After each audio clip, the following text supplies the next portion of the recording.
Hey everybody, I'm Becky Adams. Thank you for stopping by the Scrapbook.com YouTube channel today, and happy National Scrapbook Day.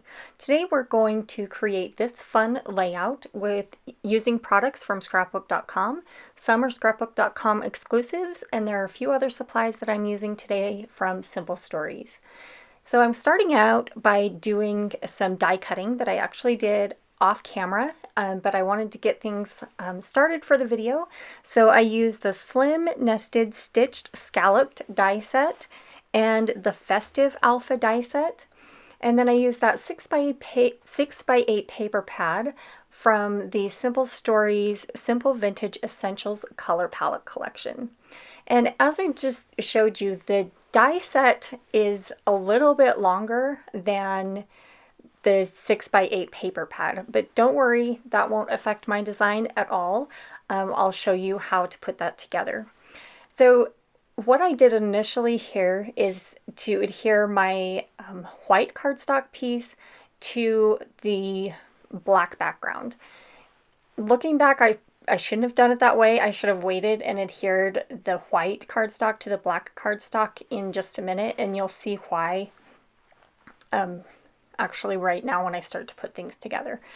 So I have these cute gingham papers in a rainbow of colors that I die cut into those rectangles with a really cute scalloped and stitched border on them that you'll be able to see a little better in the close-ups at the end of the video.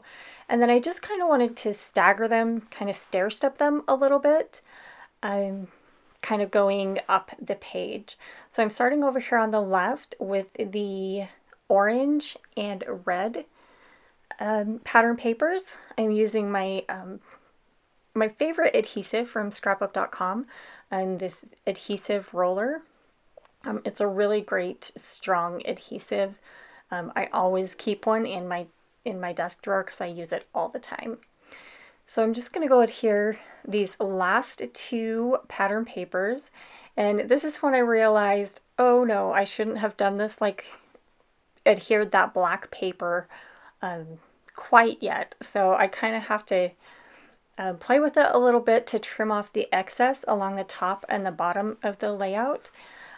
But it turns out all right in the end. But if you were to recreate this layout, I would definitely wait to adhere that black background on after you adhere the pattern paper strips. So I'm just taking a pair of scissors and trimming off the excess. I pulled that black cardstock background back just a little bit so that I could trim off the excess of those pattern papers. And then we'll do the same on the other side, just gently peel back that black cardstock. I'm using Color Vibe cardstock from Simple Stories. So it's kind of hard to tell on camera, but there is a really great tone-on-tone polka dot pattern on one side of the Color Vibe cardstocks. So I love using them because they just give that little bit of extra pattern there on the background. So I have my stack and sort trays, and I have everything sorted out that I want to use on this layout. Here you'll see my die cut letters. I used the Festive Alpha Die set from Scrapbook.com. It's a Scrapbook.com exclusive. And I actually cut out each of those letters 5 times. So I wanted them to have more of a chipboard feel to them. So I cut each letter out 4 times, 4 times out of white cardstock, and then 1 out of a black polka dot pattern paper from the Simple Vintage Essentials Color Palette collection. And then I just stacked those all together with the black pattern paper on top, and it gives a really fun chipboard effect to those letters. And that's something you'll see in the close-ups at the end of the video as well. It's kind of hard to tell with the straight on camera shot. So on the back of the photo that I have on the left, the one that's in my hand right now, I wanted to make that a pocket so I could do some hidden journaling. So one of my favorite adhesives from Scrapbook.com are the 1/8 of an inch adhesive foam strips. And I put those on the back of my photo on the 2 sides and along the bottom to create a pocket. And by using those foam adhesive strips, it gives you just a little bit more room to easily slide that tag, in this case, on the behind the photo. So that tag is from the Simple Vintage Essentials color palette collection as well. I just fussy cut it and added a little bit of white crochet thread at the top. So I'm using some liquid adhesive and a ruler to start placing my title. So I have these die cut letters, and it takes just a minute to make sure that I have everything straight and spaced exactly how I want it. And we'll just put those letters on, and then the rest of the title comes from some alphabet foam stickers from Simple Stories. They're in a really cute purple, kind of like typewriter keys in the little black circle. So I thought those would be really fun, and I love to mix and match fonts on my titles and even types of products. So that's why I put those two different types of alphabets, I guess, to complete the title.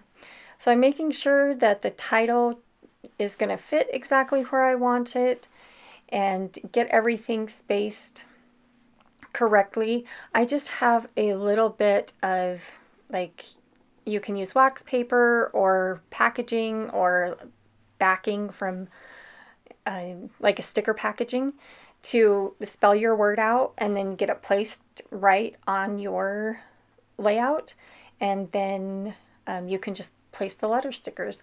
So that's kind of a fun way to make sure that everything is placed exactly where is going to go down exactly where you want it.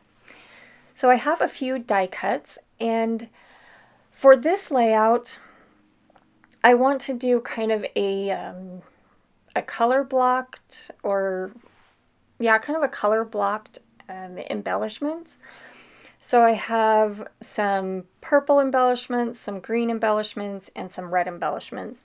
And I want to scatter those across the page, starting in the top left corner and moving down to the bottom right corner. I'm using foam adhesive squares from Scrapbook.com and a little bit of the tape runner to make sure that all of these die cuts stay in place. So I have these purple flowers there to go on top of the purple pattern paper. I'm just tucking that under the photo. And then I have another little die cut that I wanted to put under the title, and I had forgotten to place that under the title before I put my title down, but it was okay. I was able to peel those letter stickers up just a little bit so I could get that die cut in place. And then I'm switching to just a little bit bigger of adhesive squares to put these die cut buttons into place. And we're just putting those, again, the purple buttons on top of the purple pattern paper.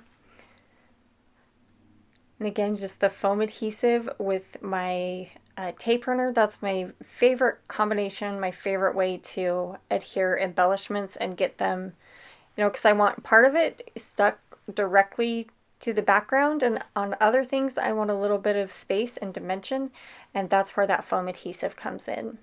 So I have that green flower die cut that I'm putting right on top of that green pattern paper again. And then this cute little white daisy. It's not exactly green, but I felt like it was neutral enough that it could still go on that green pattern paper without throwing my design off. And then last but not least, there are so many beautiful butterflies in the Simple Vintage Essentials color palette collection that I had to add a couple of those, and those red ones fit just perfectly to tie all of my embellishments together and create that diagonal line across the page. So to finish things off, last but not least, are enamel dots. And there are 2 sets of enamel dots with this collection, and I just used a few of those around my layout. So thank you so much for stopping by. I will have all of the products that I used in this video linked in the description box below, and I hope you have a wonderful and happy National Scrapbook Day.